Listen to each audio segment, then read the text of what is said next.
certain things from that activity, whether it's playing pickup at the gym or whether it's rock climbing or whatever it is. It's a real important part of our lives, and it keeps us in balance. So, I'm going to ask one last question and then turn it over to the floor. As you think back about this change, this enormous sea change that happened in women's sports, and think about, and as you say, we're not fully there yet, but compared to where we were, it's miles and miles ahead. Some of the other problems that we're wrestling with today that are at the same place where women's sports was 40 years ago, for example, climate change. Mm-hmm.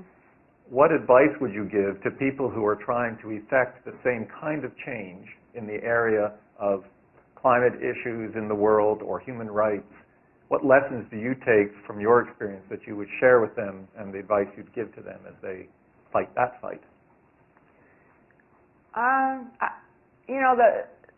The battles are many out there. We know this. I mean, whether it's climate change, whether it's women's rights, whether it's children's rights. I mean, there are an incredible number of whether it's battles or challenges. I think the most important thing is whatever you are in is be passionate about it, and don't be afraid to commit wholly to what you believe in. And just the thing I think that what I see, and I think that whatever you do also, you put your name on it. And I tell our team this, every day of practice or every paper you're working on or the activities you're doing, you are signing your name to that. And any great art, it's like, well, who did it? And you have the opportunity, whatever you're in, to bring passion, enthusiasm, and excellence to it. And I think that that's one of the really great pulls to Stanford, is that you are surrounded by other people who are really excited and really passionate about what they're doing. Basketball just happens to be my medium, and science happens to be John's medium, and all of you are, in the beginning of wonderful careers, and I would just say, you've got to be totally into it. When I first came to Stanford, I met a gentleman. He actually helped me recruit players. He was on the staff, the medical staff. Psychiatry was his specialty, and I really felt like I needed it. Why did I take this job here sometimes? But he really helped recruit players, and at one point, he would take pictures at our games. His name was Dr. Steranello. I don't know if anyone knows that name, but he would come to all of our games, and he came into my office to show me pictures, and I said, Dr. Steranello, I just have one question for you. Is it bad for me as a coach to be so just obsessed with it? I'm crazy about basketball. I watch it. I study it. I think about it a lot, and I work at it. And some people, they almost like tease me. They say, video Vanderveer, because I studied it so much, or I was so into it, and they would almost use it against me. And so he said, let me shut your door. And we talked like for hours about the fact that when, there's going to be times in your life where you can just commit yourself so completely to things, and that then it was okay. And I needed that permission to really put myself totally into something. Now, I mean, I don't know that I could do that then, but like now I take piano lessons, and I think I'm a little more balanced, but then that was a big part for me to launch my career, to really help me get to where I wanted to be. But the passion, I think, in whatever you're in, I think is really key. And I also think one thing that Stanford, I don't know, I think confidence is a real important thing, and I think it's an especially important thing for women. It's just amazing to me for the young women that come up through basketball. They're not always as confident as they should be, and that's something that if you are in a situation where you can mentor women, whether you are male or female, but to bring out the best in the people that you're working with. I think that for women, especially even maybe being at a place like Stanford, you are in the fast track, and you are competing with the best and the brightest, and then to be able to take that and carried into whatever field you go in. So I think passion and confidence are really two really key things that have helped me. And then there was also just a thought back in the back of my mind, I don't want to go home and live with my parents. So that helps me pay my mortgage. Thanks so So much. we have some questions? Yeah, let's throw it to the... And Tara, would you mind just repeating the question? All just right, so I can do we that. get on the mic. Sir. Why aren't there women coaching men's sports? Why aren't there women coaching men's sports? That's a great question. I think that part of it is the culture that young boys grow up with, and a lot of it is not respecting women. They have a lot of people have maybe come from even one parent families where they love their mothers and they have a lot of female teachers, but the message from a lot of their coaches when they're young, male coaches, is not respectful about women, and if you had a woman as a coach, you would somehow be being shortchanged. It's not that women can't do the job. There used to be this little kind of quiz, so I'll throw it out to you and you'll laugh at it, but there was a car accident and father's son was hurt and went to the hospital, and the doctor said, I can't operate, that's my son. Who was the doctor? Mother. Well, no one could, people would go, well, was that a it's like, but for a long time, you couldn't see doctors as women, or, your lawyers, or, we haven't had a female president of the United States. There are leaders in our countries, but sports, in a lot of ways, is the absolute last frontier. There are, things that have happened in every other field throughout the world that have not happened in sports and in male sports. So I think women are capable, but it would, it would be interesting. Like, there was a woman that actually coached at Stanford, and she coached boys high school, and the attitude was, don't lose to that skirt. That was how other coaches, male coaches, would kind of be. So I don't know if it's sometimes the, insecurity of certain men, but it's definitely out there. But there's a lack of confidence in women in general. And it's interesting also that a lot of men coach women. Over half of the Division I coaches of women's basketball are men.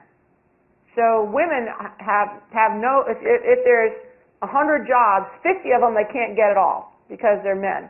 And the other 50, half of them, 25, are going to men.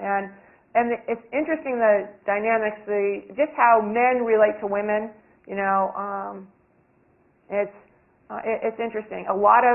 Some of the men coaches of women could never coach men because of how they treat the women. They could never get away with that. Treating men that way. So it's interesting for discussion. Yes, I saw your hand. So you hear in pro teams, there's a lot of discord in teams where the star players get preferential treatment.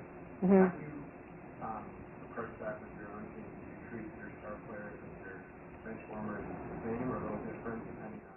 Okay. The question is, in professional athletics, there's discord between sometimes the stars and the not stars, subs. How do I work with that in our own team situation? I try as hard as I can to make decisions based on what's best for our team. So it's not always you individually. But as an example, if we have a star player who's late for practice, they would receive the same punishment as a non-star player. But what if this star player, their extenuating circumstances, I would listen in the same way that I would listen to the non-star player's extenuating circumstances. So I try to rule or make decisions based on what's best for our team and by individual situations that happen. And some of it too is that everyone has a chance to be a star. A lot of times people don't work as hard. They really are not as committed, and they might not be as talented. So my challenge is you be the best player you can be, and that will be, and that's great for our team. And we're trying to be the best team we can be to realize our potential individually and collectively, which, is hard to do. But I also think that it's how the players relate to each other. Is if, one person's a star and they don't recognize that you are working against them every day in practice and getting them better.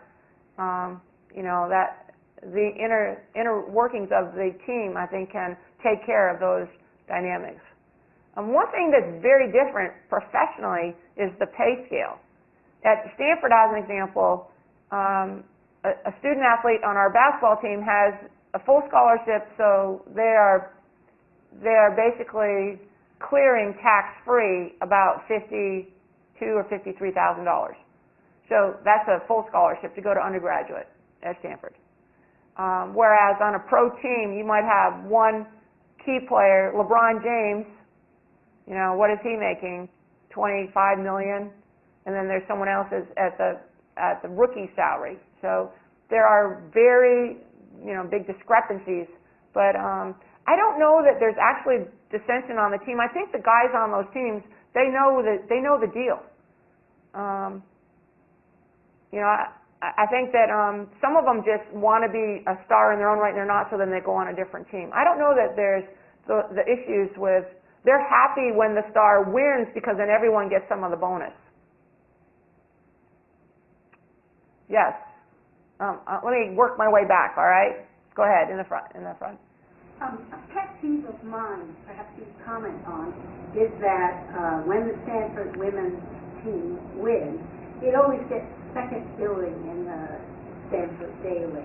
And I wonder whether that's also annoying to you occasionally, whether it's worth doing something about it. Okay. All right, so this is a Stanford recording. When the Stanford women's team wins, it gets second billing. I probably should follow the paper more carefully than I do, but I haven't seen it always that way. In the old days, I would say yes, it wouldn't even be in the paper. But I think that when things are, in fact, if that's how you see it, I would write to the paper. And I think that, as the coach of the team, I feel like sometimes there are just so many battles I can fight, and it's not that that's not important, it is. Because, again, that's perception, that's men here, women here.